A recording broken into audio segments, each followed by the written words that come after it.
also mentioned, this is my final one, about that Mr. Dunnigan, about because of the staffing requirements and the putting that under management as opposed, and you used the reference of the four-man crews on the fire department. You said that if we didn't have the four-man crews, that it would result in some getting killed.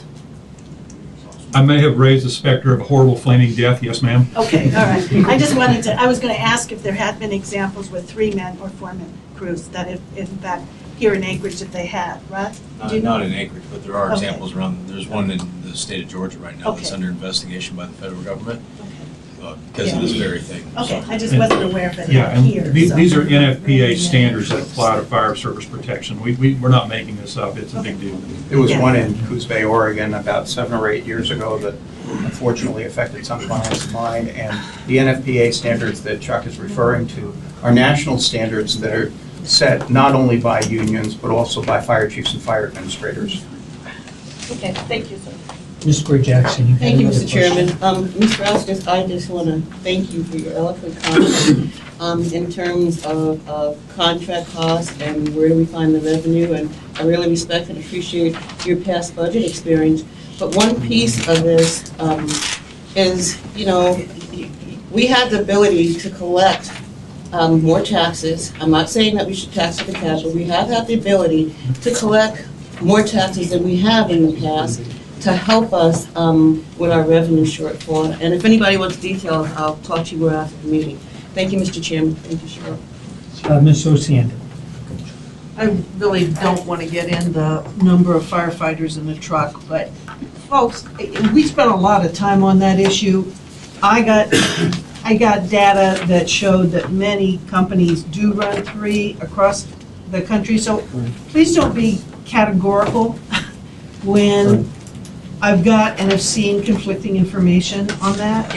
It's frustrating. It's the only time my ire has risen this evening or this afternoon. So thank you. Mr. Harmon. Well, I want to echo Ms. Gray-Jackson's comments. I'm the first one to say let's talk about trying to find efficiencies and cost containment and try to not pass the buck, so to speak, on our citizen taxpayers. I'm one of them. And I certainly don't want to increase in my taxes if I can avoid it. But I also am a realist and look at what services that we expect to charge for, and we've been charging, and how much are we actually delivering, and I don't believe we're doing that either.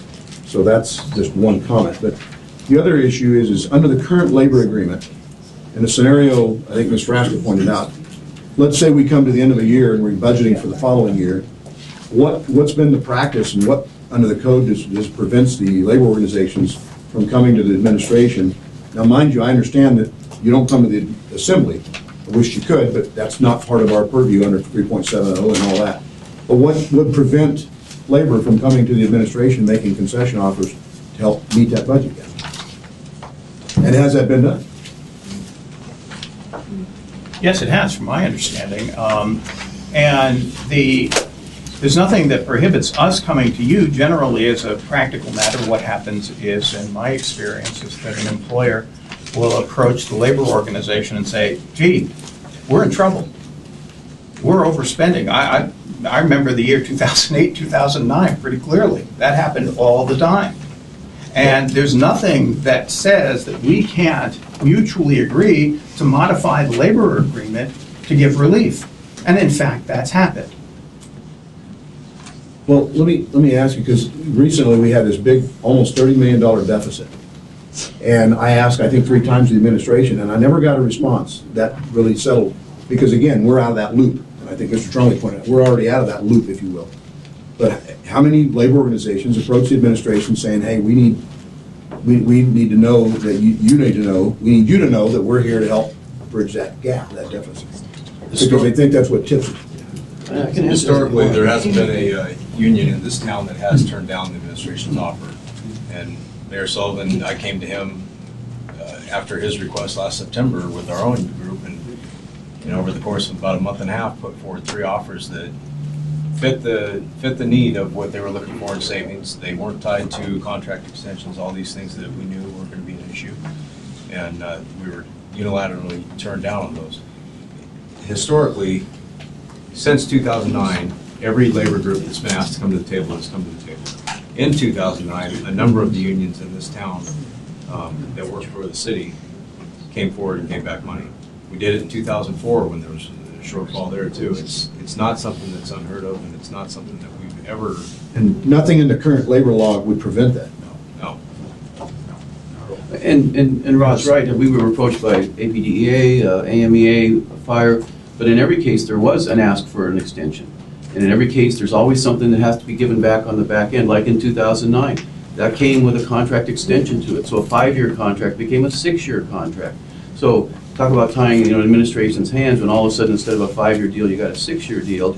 And there was pay enhancements that got added onto the back end. So it never comes free. It's never truly, hey, I'm going to help the taxpayer, I'm going to help the budget. It always comes with a price. And that's just the bottom line. Just to correct you, our offer this last year, we did not ask for a contract extension. We offered to open the contract up and negotiate a new 2-year deal with you, and we were told no. Well, yeah, okay. And see, we don't know this from the assembly level, they don't hear, and I'm here trying to fix a problem, and I don't know that there's a problem if you guys are already working within the confines of 3.70, that's just a comment. Observation. The AMEA had a recent contract opener, and it was for, basically for wages. The AMEA came to the city and said, we will put PIP, performance incentive pay, on the table. We realize how massively unpopular it is. We will put it on the table. Let's do this. And the discussions never even, there were no discussions. They just said no. I could just roll. Then Mr. Trainee. It's a question. Managed competition or outsourcing, call it what you want. Buzzwords are cute. When I've seen it work for the federal government, the problem is the first year the contractor comes in at a really cheap price. Year 2, 3, and 4, and 5, it goes right up the roof. And what's your experience with it? Have you seen the same thing? In my experience, and we can provide you a detailed study that was I done would like by to see that. my university called All Costs Considered, that looks at the contracting out of school bus services, and typically what the contractor will do is they'll buy all the buses from the employer. Seems like a great deal because there's a big cash infusion, but then when it comes time to bargain the next contract, you've got no leverage anymore because you don't have any buses. And so the school bus company, private school bus company, just ratchets up that rate. So it's not always the first contract that's the tell when it comes to, I'll call it contracting out. We can call it managed competition. We can call it outsourcing. I like your term. It's contracting out. And the other thing you lose with contracting out, of course, is control. Those are not city employees anymore. If they're doing something wrong, you don't have, as city managers, the ability to control their behavior. That's the contractor's job. So there's issues. I'll send that to you. I'll try to get that to you, if not tomorrow, then the day after. I know when I read the AIM that came with this, it said the purpose of this ordinance was to get politics out of it. Yet as I read it, it says you've got management's best offer, you've got labor's best offer, and then it comes to assembly to make a political decision. With 6 votes and then administration agrees, or it even loads up more in the administration because if he vetoes it, then we've got to go to 8 votes. So it doesn't get politics out of the equation of labor negotiations. It puts it right in the middle of it. Thank you. Mr. Harris, you were going to make a comment prior to Mr. Trainee. Yeah, Mr. Chairman, I just, in response to Debbie, your point on the firefighter staffing, I don't want the point to be lost that the workers in this city are the end user, if you will, of whatever safety practices and rules that we put forth, right? And it's just important that the employees have a say, if you will, in how these safety practices are recognized, adopted, and looked at by all groups, and the employees should not be cut out of that process. Okay, and I don't disagree with that. It's just, it was stretching a little bit on another point that we've got some history on, and I didn't want to go there. Right, and on that one, I mean, maybe it was a bad example here to use, but I've made available to everybody who's asked the NFPA 1710 report. Oh, And it's Monsieur, not don't go there, please. I've got Well, reports too. actually, Let's not talk about that right now. Just hear me out. It's something that is not specific to firefighters. It's not something that firefighters, I should say, develop. It's something that the National Fire Protection Agency, which is not a group of Anchorage firefighters or firefighters from around the country, sat down and put this together. So, I think, let me just throw in. We use the firefighter example. It didn't mean to raise this much ruckus. Let me just say, the IBEW engages in incredibly and insanely dangerous work around high voltage lines. The plumbers and pipe fitters, water under huge amounts of pressure, treatment of raw sewage. I mean, you well know the disease potentials and so on. And what we're Mr. saying Duggan, is, the point's fine. I'm with the point. okay, The okay, example got me, that's all. all right. Mr. Trombley, final question here. Just two things.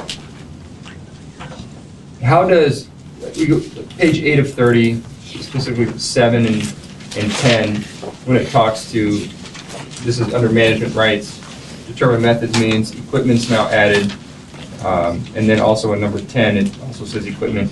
How does, now obviously, what does frustrate me is we automatically go to, well, if staff or if management can negotiate this, we're going to go back to 1980s fire protection, or police officers are no longer going to have weapons because they're too expensive, which is not realistic, but that's generally the direction it's taken. But how does OSHA fall into this as far as there's safety minimums that have to be met, and so does OSHA play into this as far as requirements for fire protection on? OSHA has certain requirements that the city must, plumbing code, electrical code, these things usually have to bring up to OSHA standards and so on. When it comes to choice of fire retardant materials, what kind of hot stick the guy would be using, what kind of sanitation protection that the plumbers are going to have, I don't think we have much in the way of OSHA standards, and this is where our position, and Ms. Oceander, I know you get this, the employees who have to deal with this stuff, we think the city would be better off if they're included in the decision. So OSHA doesn't play into that to that depth. Yeah, to that depth. Okay. Let me say this: we almost never get into OSHA discussions on these issues. Okay.